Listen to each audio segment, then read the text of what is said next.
Right now we have an incredible opportunity.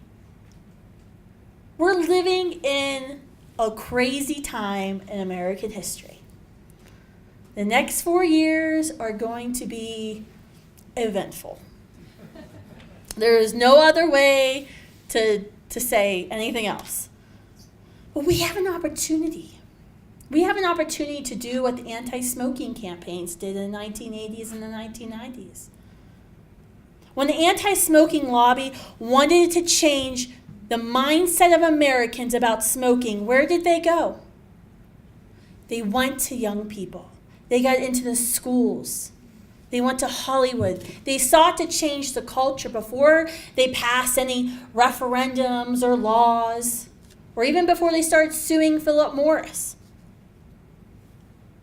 They went to young people. We have that opportunity right now. We released some polling this summer with our Institute for Pro-Life Advancement. And we did this polling last winter with the Barna Group. We found some awesome data. 53% of millennials, so that was 18 to 31-year-olds, 53% said that they believed abortion should be banned in almost every single case, in all or most cases, rape, incest, life of the mother being the 3 exceptions. That is huge. For a long time, we've been winning on the morality question in our country. Do you think abortion's moral? Do you think abortion's right or wrong? We've been winning on that issue. But where we always lost was on that legality question. Do you think it should be illegal? Do you think it should be banned? Our generation actually thinks it should be banned. That's huge. Only 17% of millennials that we polled agreed with President Obama and Secretary Hillary Clinton. Only 17%. Despite what Planned Parenthood and the left may say, the political left may say, they don't have the majority on this issue. They know that they're lying when they say that they're in the majority. 66% of the millennials we polled said that they didn't believe the taxpayer funds should fund abortion. Over 70% were in favor of banning abortions after children can feel pain. We're winning on this issue when we talk to millennials. And what's fascinating is we compared this polling data from some data polling we did in 2012 with Kellyanne Conway's group. We had a 9-point growth in the pro-life direction. We actually became more pro-life from 2012 to 2016. Thank you, President Obama. And that's the only time you'll ever hear me say that. So, why have we seen this shift? What's different? Well, we've seen our brothers and sisters via ultrasound. There's such a thing called Google. And you can Google abortion and see the bloody result. It's never been a question of it's nothing but a blob of tissue. And actually, the only people who ever try to use those arguments on us on college campuses are usually people my mom's age. We know it's not simply a blob of tissue. That's not the argument. That's an antiquated argument that science has proved false. Science is on our side. We've changed the way our country views the single mother.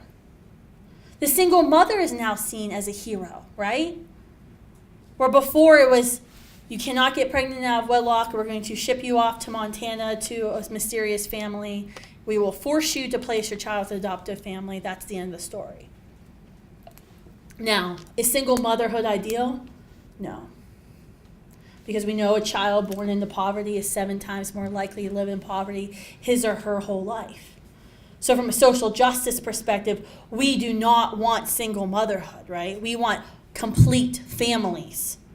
Because that's how we can ensure she and her husband don't live in poverty, how her children aren't raised in poverty, how her grandchildren aren't raised in poverty. But there is something heroic about that single mom. We've heard the stories of our friends and family who've had abortions and found that abortion really never solved the problem. Abortion didn't take her out of the abusive relationship.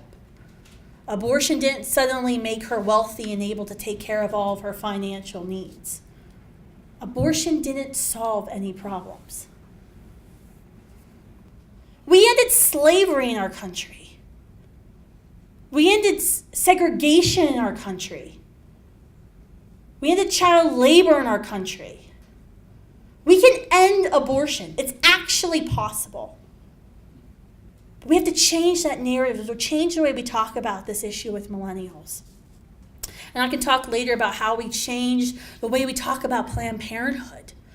I know a lot of millennials are like, it's really mean that we say defund Planned Parenthood.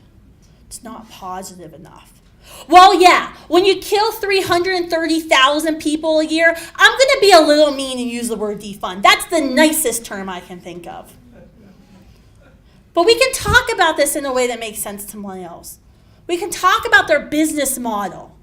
We can talk about how much money they put into the political process. We did some polling here in Denver last winter in the pro-life movement. And what we found from mushy middle women, so these are like non-Democrats, non-Republicans, middle of the road, classified pro-choice women, was once they found out that Planned Parenthood is one of the biggest lobbyists in Washington, D.C., that they're one of the biggest political influencers, no matter how they felt about abortion, people did not like that.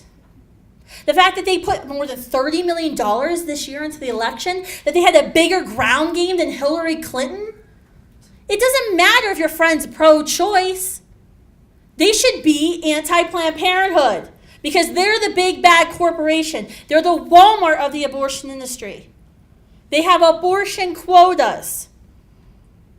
They're so mean, they're putting out all of the small mom and pop abortion facilities. We can talk about this issue and get people thinking about this in a different way.